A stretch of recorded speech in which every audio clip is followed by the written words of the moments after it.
Have you ever noticed something swimming in your field of vision? It may look like a tiny worm or transparent blob.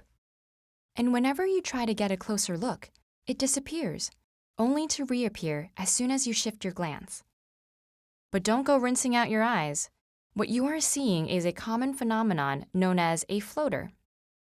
The scientific name for these objects is muscae volitantes, Latin for flying flies, and true to their name, they can be somewhat annoying.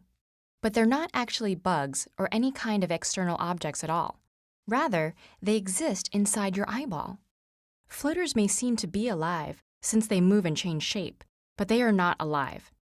Floaters are tiny objects that cast shadows on the retina, the light-sensitive tissue at the back of your eye. They might be bits of tissue, red blood cells, or clumps of protein. And because they're suspended within the vitreous humor, the gel-like liquid that fills the inside of your eye, floaters drift along with your eye movements and seem to bounce a little when your eye stops. Floaters may be only barely distinguishable most of the time. They become more visible the closer they are to the retina, just as holding your hand closer to a table with an overhead light will result in a more sharply defined shadow. And floaters are particularly noticeable when you are looking at a uniform bright surface, like a blank computer screen, snow, or a clear sky, where the consistency of the background makes them easier to distinguish. The brighter the light is, the more your pupil contracts. This has an effect similar to replacing a large diffuse light fixture with a single overhead light bulb, which also makes the shadow appear clearer. There is another visual phenomenon that looks similar to floaters, but is in fact unrelated. If you've seen tiny dots of light darting about when looking at a bright blue sky, you've experienced what is known as the blue field entoptic phenomenon. In some ways, this is the opposite of seeing floaters. Here, you are not seeing shadows, but little moving windows letting light through to your retina.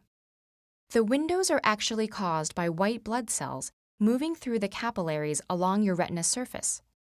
These leukocytes can be so large that they nearly fill a capillary, causing a plasma space to open up in front of them. Because the space and the white blood cells are both more transparent to blue light than the red blood cells normally present in capillaries, we see a moving dot of light wherever this happens, following the paths of your capillaries and moving in time with your pulse. Under ideal viewing conditions, you might even see what looks like a dark tail following the dot. This is the red blood cells that have bunched up behind the leukocyte. Some science museums have an exhibit which consists of a screen of blue light, allowing you to see these blue sky sprites much more clearly than you normally would. While everybody's eyes experience these sort of effects, the number and type vary greatly. In the case of floaters, they often go unnoticed as our brain learns to ignore them. However, abnormally numerous or large floaters that interfere with vision may be a sign of a more serious condition, requiring immediate medical treatment.